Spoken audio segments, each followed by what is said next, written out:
Good morning friends. मैं स्वागत करता हूं मेरे यूट्यूब चैनल सक्सेस राज क्रिप्टो में। दोस्तों, एक बार फिर हाजिर हूं मैं क्रिप्टो की कुछ नई खट्टी मीठी अपडेट लेके। क्या हो रहा है इस समय क्रिप्टो मार्केट में आप देख रहे हो। काफ़ी अच्छा कहूँ या बुरा कहूँ, लेकिन ये कह सकता हूँ कि काफ़ी भूचाल आया हुआ है। बहुत ही डाउनफॉल में चल रहा है क्रिप्टो मार्केट या स्टॉक मार्केट सारे। जैसा कि आप देख पा रहे हो, मार्केट में कुछ नेगेटिव न्यूज़ भी आ रही है। सबसे बड़ा रीज़न तो मैं यही मानता हूँ कि इस समय जो यूक्रेन और जो रूस का जो युद्ध की जो स्थिति बनी हुई है, वो सबसे बड़ा रीज़न है। बाकी और जो रीजन्स है वो भी कुछ नेगेटिव जो पॉइंट्स आ रहे हैं वो भी कुछ अपना भूमिका अदा कर रहे हैं, लेकिन मेन रोल उसी का है। तो दोस्तों, कुछ खट्टी मट्टी न्यूज़ के साथ मैं शुरुआत करता हूँ। वीडियो में अंत तक बने रहिए, क्योंकि भारत में भी क्रिप्टो पे 30% टैक्स लगाया गया था। क्या ये रहने वाला है, कैसे क्या होने वाला, उसके बारे में मैं बात करने वाला हूँ। तो दोस्तों, बात करते हैं कुछ पॉजिटिव न्यूज़ के साथ। शिबा इनू जो कॉइन है उसको लेके, यानी जो कॉइन डेक्स ट्रस्टेड एक्सचेंजों का रिव्यू के आधार पर उन्होंने ये रैंकिंग निकाला है। उस रैंकिंग में कॉइन डेक्स ने शिबा इनो को 5th रैंक को दिया है। तो ये बहुत बड़ी बात है शिबा इनो को लेके। और ये देख रहे हो आप, शिबा इनो के लेके काफ़ी बढ़िया अपडेट इन दोनों आई हैं। 14 तारीख 15 तारीख को बर्निंग इवेंट भी थे, और 16 तारीख को फॉक्स बिट पे, इसका ब्राज़ील की सबसे बड़ी एक्सचेंज है, उस पर लिस्ट भी हुआ था। लेकिन ये सारी जो पॉजिटिव न्यूज़ थी, इस मार्केट में जो बुरी खबर चल रही थी मार्केट में, क्या जो रशिया और यूक्रेन का जो युद्ध का जो तनाव की स्थिति चल रही है, उस वजह से इस सारी जो पॉजिटिव न्यूज़ का जो असर है वो देखने को नहीं मिला, और मार्केट में डंप ही डंप चल रहा है दोस्तों। फिर भी लेकिन ये स्थिति देखो, ये राजनीतिक स्थितियां हैं, ये एक कूटनीतिक परिस्थितियां चल रही हैं, ये जल्द से जल्द सोल्व होंगी। लेकिन साथ ही हम और भी बात करने वाले, मार्केट में जो कहीं बैन होने की बातें आ रही हैं ये भी हम बात करेंगे। साथ ही अगली न्यूज़ ये है कि इसमें जो टॉप इथेरियम वेल्स है, उन्होंने शिबा इनू को 18.2 ट्रिलियन सिप टोकन को होल्ड किया है। उनको यदि इसकी कीमत की हम बात करें तो डॉलर में $2.7 बिलियन की कीमत का शिबा कॉइन को टॉप इथेरियम वेल्स ने होल्ड किया है। तो ये भी बहुत बड़ी बात है। हम देखें कि हम नेगेटिव न्यूज़ देख रहे हैं मार्केट डंप में, लेकिन फिर भी यहाँ पैसा क्यों इन्वेस्ट किया जा रहा है। और साथ ही ये भी हम देख सकते हैं कि कुछ नेगेटिव न्यूज़ भी आ रही हैं। इधर चाइना से भी न्यूज़ आई है। पहले ही चाइना ने क्रिप्टो को बैन कर चुका है, लेकिन दोस्तों मैं आपसे बताना चाहूँगा, जब चाइना ने क्रिप्टो में बैन किया था क्रिप्टो को, उस समय मार्केट डाउन में आया, लेकिन उसके बाद फिर पंप भी किया है। तो कोई एक देश बैन करता है तो कोई एक समय के लिए उसमें कुछ प्रभाव आता है, लेकिन लॉन्ग टर्म तक वो प्रभाव नहीं जमा सकता। एक बार फिर से चाइना से एक बैड न्यूज़ आई है कि वो वहाँ पर जो माइनर हैं उनके लिए जो बिजली की जो रेट हैं, बिजली दरें उनके बढ़ाने का प्रयास बढ़ा रही है, ताकि वो वहाँ से माइनर हैं वो बंद हो जाएं, उनके लिए और अधिक वो एक्स्ट्रा भार उनको दे रहा है। तो वो माइनिंग को बंद करना वहाँ से चाहते हैं।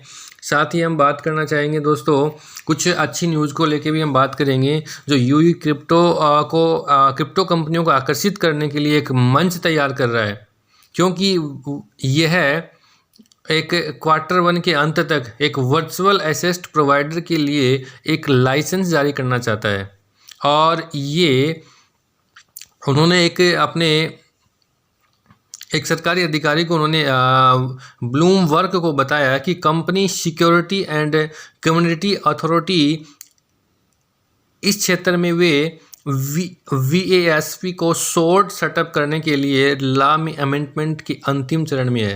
यानी इस क्षेत्र में बड़ा काम हो रहा है, और ये यूएई क्रिप्टो के द्वारा ये किया जा रहा है। साथ ही मैं बात करूं, कोलोराडो जो देश है उसके गवर्नर ने घोषणा करी है कि जो राज्य में कर और अन्य आधिकारिक जो भुगतान हैं उनके लिए क्रिप्टो स्वीकार शुरू करने के लिए उन्होंने एक आधार तैयार कर रहे हैं। यानी जो भी उस गवर्नमेंट के जो टैक्स हैं या और प्रशासनिक कार्यों में जो पैसा उनको जमा करना पड़ता है, उनके लिए वो क्रिप्टो में उनका भुगतान लेने की तैयारी में एक रूपरेखा तैयार कर रहे हैं। उनके लिए वो तैयार हो चुके हैं कि उनमें रिसीव करेंगे।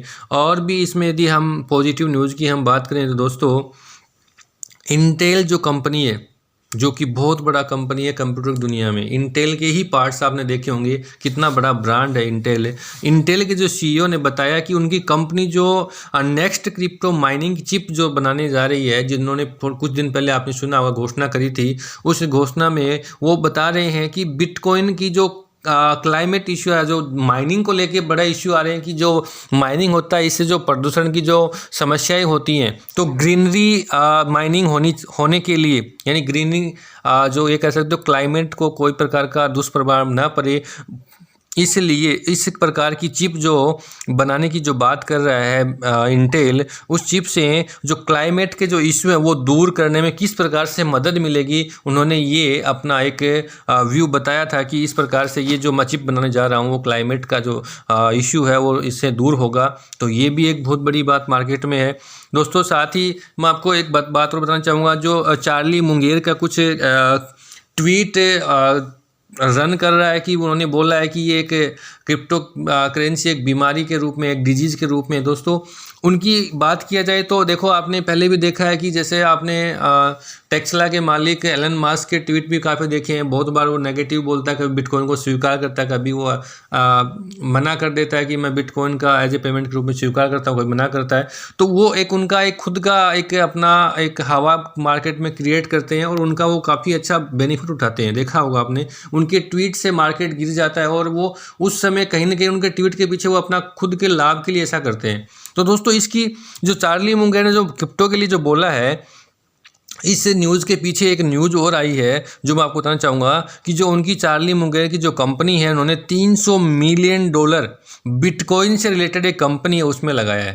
तो दोस्तों ये दोनों चीज़ें आप देखिए, एक तरफ तो वो बोल रहे हैं कि बिटकॉइन यानी क्रिप्टो करेंसी एक डिजीज है, एक बीमारी है, और एक दूसरी तरफ ये उन्होंने $300 मिलियन बिटकॉइन से रिलेटेड कोई कंपनी उसमें इन्होंने इन्वेस्ट किया है। तो इससे आप क्या मान सकते हो, यानी वो एक तरफ तो पैसा भी लगा रहे हैं और एक तरफ उनको ऐसा बोल रहे हैं। तो इनकी कहीं ना कहीं अपने खुद के स्वार्थ के लिए ऐसी बातें करते हैं। हालांकि एक मैं आपसे मेरा खुद का व्यू मैं बताना चाहूँगा कि पूरे विश्व में बहुत से कंट्रीज इसको लीगल भी कर रहे हैं। जैसे कि आज यूक्रेन की खबर आई है, यूक्रेन ने भी क्रिप्टो करेंसी को लीगल टेंडर स्वीकार किया है, और रशिया ने भी इसको एज ए रेगुलेट के लिए बात माना है। और उसमें जो रशिया ने एक वो किया भी है, मैं आपको बताना चाहूँगा उसके बारे में।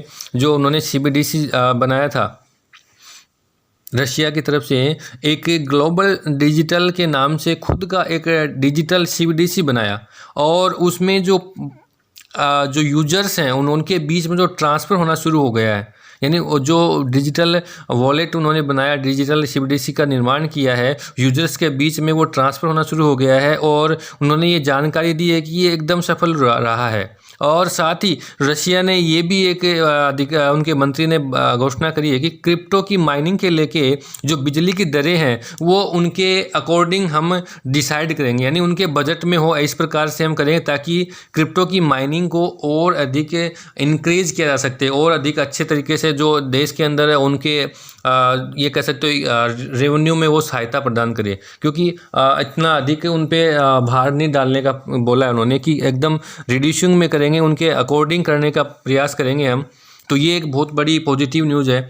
तो दोस्तों ये जो बात मैंने बता रहा हूँ कि पूरे क्रिप्टो मार्केट की बात करें, पूरे वर्ल्ड की हम बात करें, तो मेरा जहाँ तक मानना है कि एक इंटरनेट को बंद करना कितना मुश्किल काम हो सकता है, उसी प्रकार से पूरे विश्व के लिए ये बना हुआ है कि क्रिप्टो को बैन करें या रेगुलेट करें। ये दो पंथी राहों में पूरा विश्व में ये चल रहा है हलचल। क्योंकि एक आज वर्तमान हम देखें, एक इंटरनेट को बंद करना कितना मुश्किल काम है, उसी प्रकार से क्रिप्टो को बैन करना भी पूरे विश्व के लिए एक बहुत बड़ा चैलेंज है। तो इनको बैन नहीं कर सकते, तो रेगुलेट करने की भी कुछ देश सोच रहे हैं, कुछ देश प्लानिंग कर रहे हैं। तो बात करें हम इंडिया की, इंडिया ने 30% टैक्स, 1% TDS और 18% GST, और ये भी बोला गया था कि आप लॉस भी रिकवर नहीं कर सकते। तो मैं थोड़ा सा आपको कुछ आंकड़े दिखाना चाहूँगा, और एक साथ ही मैं आपको बताना चाहूँगा कि इससे पहले मैंने एक वीडियो बनाया था, what is crypto currency, crypto currency क्या है, कितना मार्केट है, कितना रोजगार है। मैं आपको बताना चाहूँगा कि गवर्नमेंट इसको बैन क्यों नहीं पहले आपने देखा होगा कि इंडिया में बैन करने की बात आई थी, तो उस समय बैन नहीं किया, मैंने ये बोला था, क्योंकि बैन नहीं कर सकती, उनके हाथ इस प्रकार की मजबूरियां हैं, क्योंकि जो पैसा उनके लिए आ रहा है, रोजगार के अवसर ये उपलब्ध करवा रहा है, वो सारी डिटेल मैंने उस वीडियो में बताई है कि कितना व्यवसाय इस समय वर्तमान में हो रहा है, कितने रोजगार हो सकते हैं, कितनी कंपनियां इन्वेस्टमेंट करने वाली हैं। तो दोस्तों 30% टैक्स और 1% TDS के बावजूद भी एक अखबार का सर्वे में दिखाना चाहूँगा कि इस समय 45% लोग क्रिप्टो करेंसी में आज भी निवेश के लिए इंटरेस्टेड है। लेकिन ये सरकार की जो रणनीतियां हैं, कभी कुछ बोलती है कभी कुछ बोलती है, इस कारण से वो असमंजस की स्थिति में है। आज देखिए ग्राफ आपको मैंने दिखाया, ये साफ साफ दिया, आम बजट में क्रिप्टो करेंसी से होने वाली आय पर 30% टैक्स और हर ट्रांजैक्शन पर 1% TDS लगाने की घोषणा के बावजूद देश में क्रिप्टो में निवेश को लेकर दीवानगी कम नहीं हो रही है। ब्रोकरेज फर्म ग्रो की ओर से किए गए सर्वे के मुताबिक क्रिप्टो पर मोटे टैक्स के बावजूद 45% भारतीय 2022 में क्रिप्टो में निवेश करने की इच्छुक हैं। ये देखिए दोस्तों, इतना लोगों में क्रेज है। देखा जाए तो सरकार कितने लोगों को रोजगार दिला पाती है। आज शेयर मार्केट हो या अपना म्यूचुअल फंड हो, देख पा रहे हो IPO में, म्यूचुअल फंड में 82% लोग निवेश करते हैं, IPO में इतने 61% लोग इंटरेस्टेड हैं और क्रिप्टो करेंसी में 45%। दोस्तों ये तो इस समय की स्थिति में, यदि जब इसको सही रेगुलेट करके, सही टैक्स या कम ज़्यादा करके यदि सही किया जाता है तो लोग और भी इसमें आने वाले हैं। दोस्तों एक चीज़ और भी है, यदि भारत इसमें 30% टैक्स से TDS लगाती है तो आप समझिए कि जो विदेश से आने वाली जो कंपनियां हैं, जैसे बाइनेंस भी अपना ऑफिस का प्लानिंग कर रहा था, या बहुत सी कंपनियां जो क्रिप्टो के ऊपर अपने प्रोजेक्ट लॉन्च कर रही हैं, क्रिप्टो पे काम करने वाली हैं, ब्लॉकचेन टेक्नोलॉजी की बात कर रहे हैं, अपनाने की बात कर रहे हैं। मोदी जी बहुत बार बोलते हैं कि ब्लॉकचेन टेक्नोलॉजी बहुत ही शानदार टेक्नोलॉजी है, इसको कोई हैक नहीं कर सकता, ये बहुत ही आने वाले समय के लिए बहुत अच्छी टेक्नोलॉजी हो सकती है। तो इस प्रकार की जब बातें आती हैं तो गवर्नमेंट नहीं चाहेगी, यानी बहुत सी जो कंपनियां जो मानस बना रही थी इंडिया में निवेश करने का एज ए डिजिटल करेंसी के अकॉर्डिंग, यानी क्रिप्टो के अकॉर्डिंग वो अपने प्रोजेक्ट इंडिया में लगाने का प्लानिंग था, तो वो पीछे हट रही हैं। तो ऐसी स्थिति में सरकार नहीं चाहेगी कि हमारे देश में वो इन्वेस्टमेंट ना आए।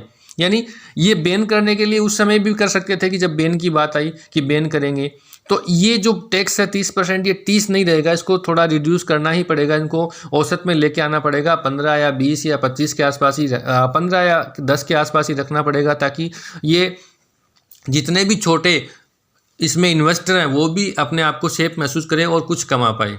यानी ये तो एक वो हो गया ना, दूर सरकार चाह रही है कि लोगों के पैसों से हम पैसा कमा लें, ऐसा संभव नहीं हो सकता। जहाँ तक मेरा मानना है कि इसको और सरकार इस पर विचार करेगी और सिस्टमेटिक कर पाएगी। और जब तक दोस्तों पूरे विश्व में ये जो क्रिप्टो पे जो टैक्स की बात आ रही है, जब तक सेम नहीं होगा तब तक इसमें कोई भी प्रकार की सरकार चाह रही है कि हम इससे रेवेन्यू जनरेट करना चाहें, वो नहीं हो सकता दोस्तों। जब तक समान नहीं होगा तब तक ये ऐसा संभव नहीं है, और इसको बैन करना किसी भी सरकार के लिए टेढ़ी खीर होगी। तो दोस्तों ये काफ़ी न्यूज़ हैं जो कि इस समय पॉजिटिव है। लगभग क्रिप्टो के हर एक न्यूज़ पॉजिटिव है। केवल एक ही इशू चल रहा है, जिस दिन क्रिप्टो रशिया और यूक्रेन के युद्ध का जो स्थिति है वो एकदम सामान्य हो जाता है, यानी युद्ध की जो स्थितियां हैं वो टल जाती हैं, तो मार्केट फिर से मूव करने लग जाएगा और एक अच्छा जंप लेगा। और दोस्तों साथ ही मैं ये आपको एक न्यूज़ और दिखाने वाला हूँ जो कि बाइडेन की है। इन्होंने भी एक बोला है कि नेक्स्ट वीक में जो CBDC है उसके ऊपर वो डिसीजन करेंगे कि क्रिप्टो को लेके किस प्रकार से क्या होने वाला है।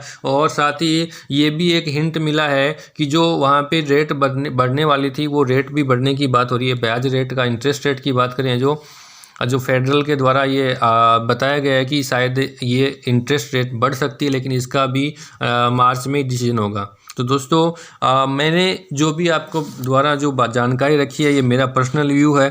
आप इस बारे में क्या सोचते हो वो ज़रूर कमेंट के माध्यम से मुझे बताइए। बाकी मेरा तो यही मानना है कि आप इसमें पैनिक सेल आके नुकसान में कोई भी सेलिंग ना करें, क्योंकि एक छोटा इशू, केवल छोटा नहीं कहूँगा, बड़ा इशू है, रशिया और यूक्रेन का ही है। बाकी सारी चीज़ें पॉजिटिव है, क्योंकि इस डाउनफॉल में भी लोग कितनी बड़ी बाइंग कर रहे हैं। आपको मैंने दिखाया वेल्स के माध्यम से, या जो अभी मुंगेर की बात मैंने करी थी, चार्ली मुंगेर ने जो नेगेटिव कमेंट किया था क्रिप्टो को लेकर, उन्होंने भी 300 मिलियन डिजिटल अपना डॉलर में बिटकॉइन को रिटेल कोई कंपनी है उसमें उन्होंने बाइंग किया है।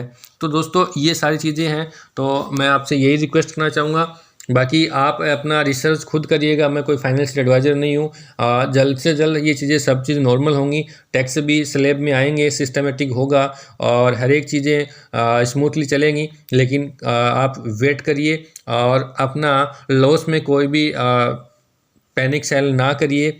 थैंक यू सो मच दोस्तों, मुझे अपने इस चैनल का इतना प्यार देने के लिए।